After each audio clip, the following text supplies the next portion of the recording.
Siti Hamidah menjadi sosok yang paling dicari-cari seenggaknya di rentang waktu bulan Mei hingga bulan Juni tahun 2021. Kurang lebih 20 hari dirinya lenyap bak di telan bumi. Keluarganya, terutama kakak-kakak dan adik-adiknya, juga sempat kelimpungan mencari di mana posisi Ida pada waktu itu. Sudah hampir setiap sudut kota di Pekanbaru telah pula mereka sambangi. Juga rumah-rumah sanak saudara mereka datangi, namun hasilnya selalu nihil. Suami Ida yang bernama Alex yang sempat ditanya juga mengatakan bahwa di tanggal 22 Mei tahun 2021 adalah pertemuan terakhirnya dengan istrinya. Ia tambahkan dalam pernyataannya Ida kabur ke kampung halamannya dengan tanpa membawa 3 anaknya. Lalu dikarenakan merasa sudah tidak menemukan titik terang, akhirnya kakak Ida yang bernama Tanto yang juga ditemani oleh 3 orang rekannya mendatangi rumah Ida yang ia tinggali bersama dengan suaminya Alex dan ketiga anaknya, yang berlokasi di Desa Karya Indah, Kecamatan Tapung, Kampar, Riau. Sesampainya di tempat tujuan mereka tidak menemukan siapapun, benar saja. Kecuali pada saat itu, kedatangan mereka disambut oleh seorang pria muda bertato yang tiba-tiba datang dari arah dalam rumah itu. Orang itu atau pria itu bernama Junaidi. Tanto dan rombongan sempat heran dibuatnya, dikarenakan mereka tidak sama sekali mengenal Junaidi. Saudara bukan, teman juga bukan. Tapi kenapa ia bisa ada di rumah itu, sedangkan si pemilik rumah sedang tidak ada di tempat?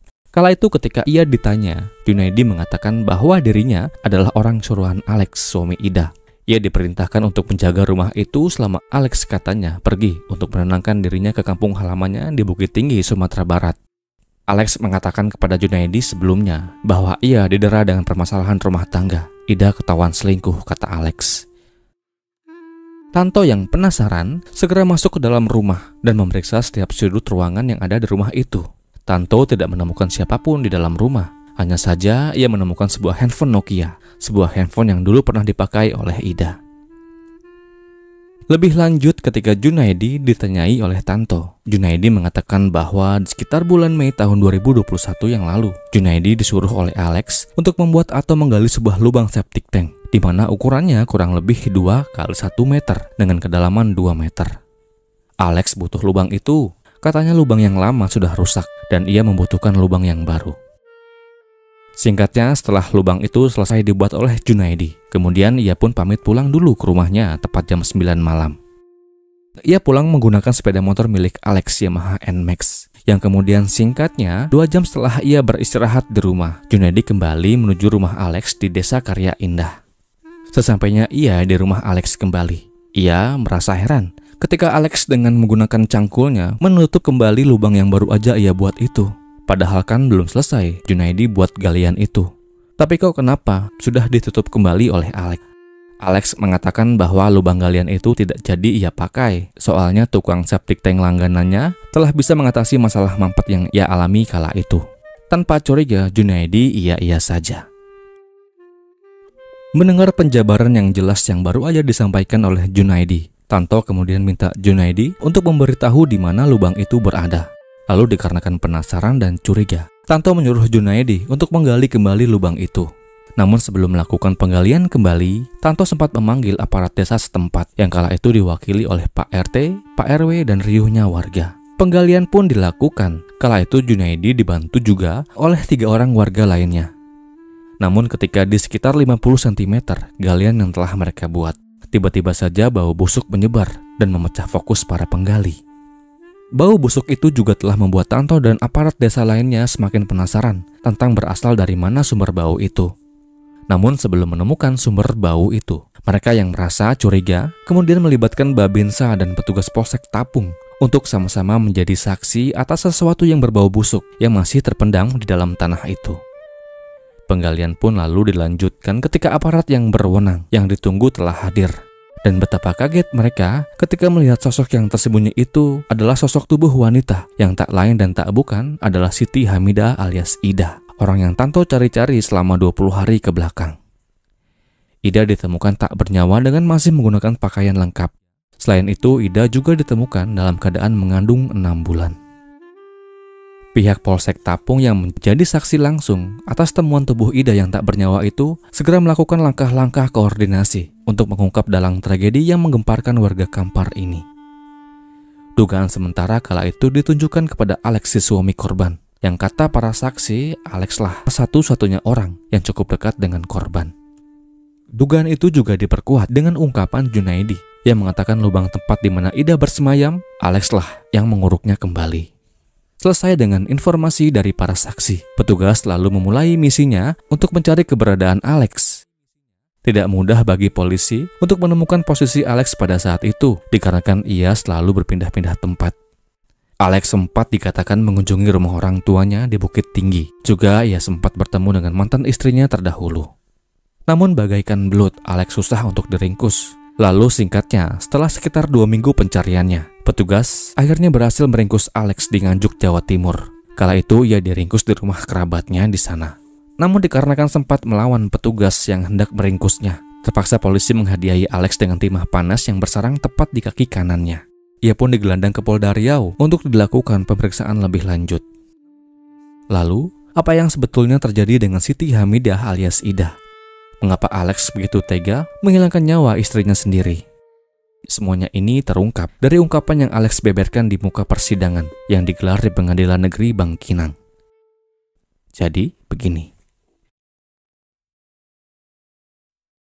Entah apakah pernikahan yang Alex Iskandar Putra dan Siti Hamidah lakukan adalah sebuah mimpi buruk bagi keduanya. Dikarenakan hal itu adalah pernikahan kedua bagi mereka. Pernikahan pertama yang telah mereka jalani dengan pasangan masing-masing sebelumnya telah berakhir dengan kata pisah. Alex memiliki 3 anak, juga dengan Siti 3 anak dari pernikahan sebelumnya. Alex dan Siti menikah secara siri di bulan September tahun 2020. Setelah menjalani pernikahan siri itu di bulan Oktober tahun 2020, Alex putuskan untuk berhenti kerja sebagai sopir di sebuah perusahaan yang berlokasi di Pekanbaru, Riau, dan mulai untuk tinggal satu atap dengan Ida dan ketiga anaknya. Selepas mereka tinggal dalam satu atap yang sama, permasalahan perlahan namun pasti mulai menghiasi rumah tangga mereka. Masalah klasik ekonomi lah yang membuat Ida dan Alex seringkali terlibat adu mulut. Disebutkan lebih lanjut, di perjalanan selepas mereka menikah dan tinggal satu atap, Ida kemudian berbadan 2 atau hamil. Yang berdasarkan akuan dari Alex selama di persidangan, ia nggak begitu yakin akan siapa sebenarnya bapak dari isi dalam perut Ida itu.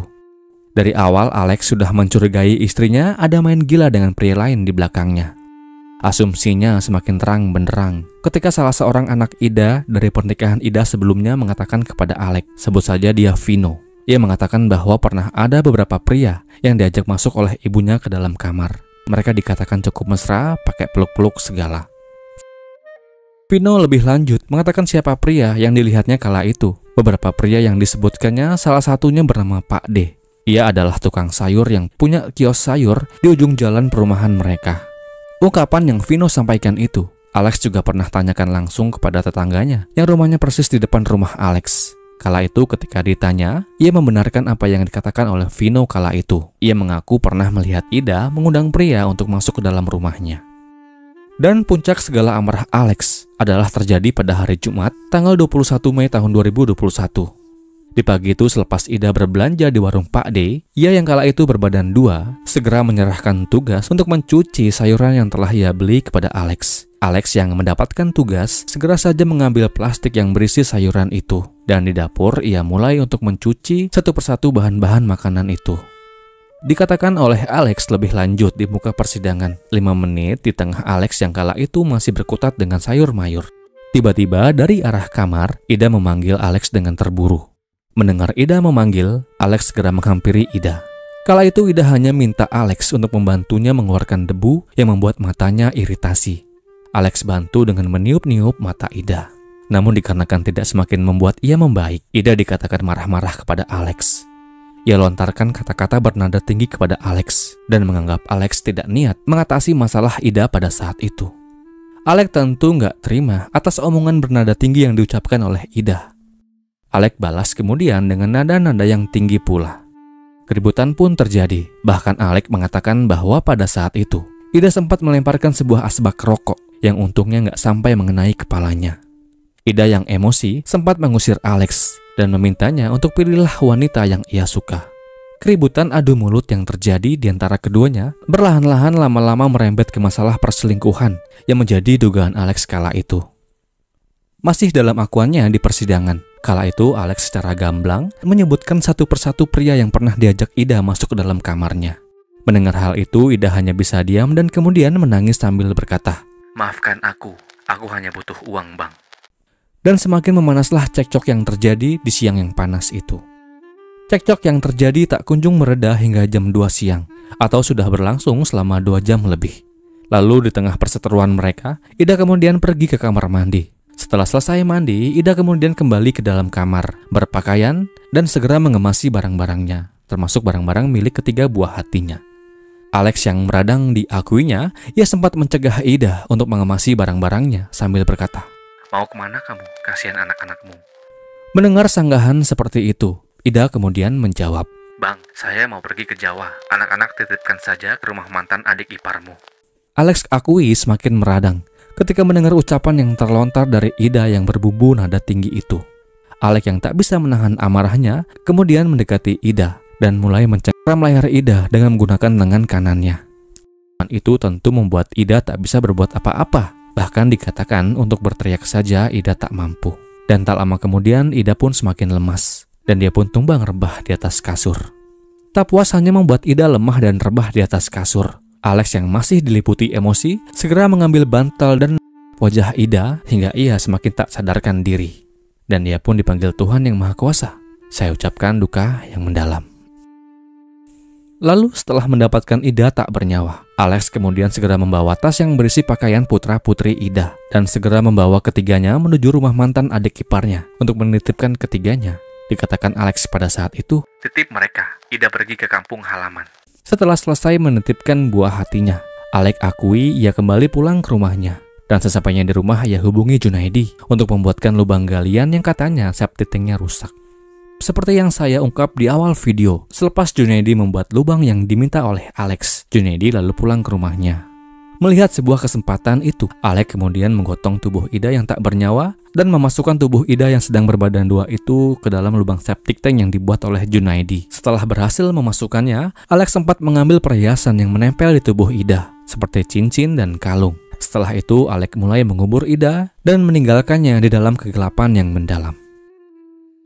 Ibu kandung Alex yang bernama Ibu Nurma juga membeberkan keterangan di persidangan. Ia mengatakan bahwa pada saat itu di tanggal 30 Mei, Alex sempat minta ibunya untuk menjemputnya di rumah dikarenakan ia sedang sakit. Lalu si ibu menyuruh adik Alex yang bernama Ricky untuk menjemputnya esok hari. Singkatnya di tanggal 1 Juni, sampailah Alex di rumah orang tuanya di Bukit Tinggi, Sumatera Barat. Mantan istri Alex yang bernama Julie juga sempat memberikan keterangan bahwa di Bukit Tinggi mereka sempat bertemu di sebuah tempat. Juga dikatakan olehnya, saat itu Alex mengaku bahwa ia telah berbohong, yang awalnya mengatakan bahwa Ida kabur ke Jawa. Lebih lanjut, Alex mengatakan bahwa Ida telah ia hilangkan nyawanya. Julie, si mantan istri, hanya bisa terdiam dan menyarankan Alex untuk menyerahkan diri. Hingga di tanggal 8 Juli tahun 2021, Alex yang masih dalam pelariannya melihat berita yang muncul di media sosial tentang temuan tubuh yang tak bernyawa yang tak lain dan tak bukan adalah Ida, istrinya. Setelah melihat dan membaca berita itu dengan seksama, Alex segera saja mengemasi barang-barangnya yang ia taruh di rumah orang tuanya dan ia pun pergi ke Solok. Di Solok ia pun bertemu dengan Su Henry, temannya. Alex ceritakan semuanya kepada Su Henry tentang kejahatannya yang ia lakukan kepada istrinya. Kala itu Su Henry tentu kaget dan menyuruh Alex untuk segera pergi darinya sebab ia tak bisa banyak membantu. Lebih-lebih Alex terlibat dengan sebuah kejahatan luar biasa yang ia lakukan kepada Ida, istrinya sendiri. Alex yang ditolak oleh Su Henry kemudian melanjutkan pelariannya ke tanah Jawa. Kala itu sebelum Alex pergi, ia pun mengatakan kepada Su Henry, "Tolong sampaikan maafku kepada ibuku." Singkatnya, setelah Alex sampai di Nganjuk, Jawa Timur, Alex segera menemui temannya yang lain yang bekerja di pergudangan. Dan di Nganjuk inilah yang kemudian menjadi kota singgah Alex yang terakhir. Hingga ia diamankan selepas 2 minggu pelariannya setelah Ida ditemukan tak bernyawa di halaman rumahnya. Alex didakwa dengan pasal berlapis. JPU mendera Alex dengan hukuman 20 tahun penjara. Lalu atas pertimbangan yang hakim berikan tentang Alex yang belum pernah dihukum, berkelakuan baik selama di persidangan dan mengaku menyesal. Maka atas pertimbangan-pertimbangan itu, Hakim Pengadilan Negeri Bangkinang kemudian menjatuhkan vonis 18 tahun penjara kepada Alex Iskandar Putra. Demikianlah kisah ini. Semoga akan terus ada pelajaran yang bisa diambil dari kisah ini. Dan kisah ini pun berakhir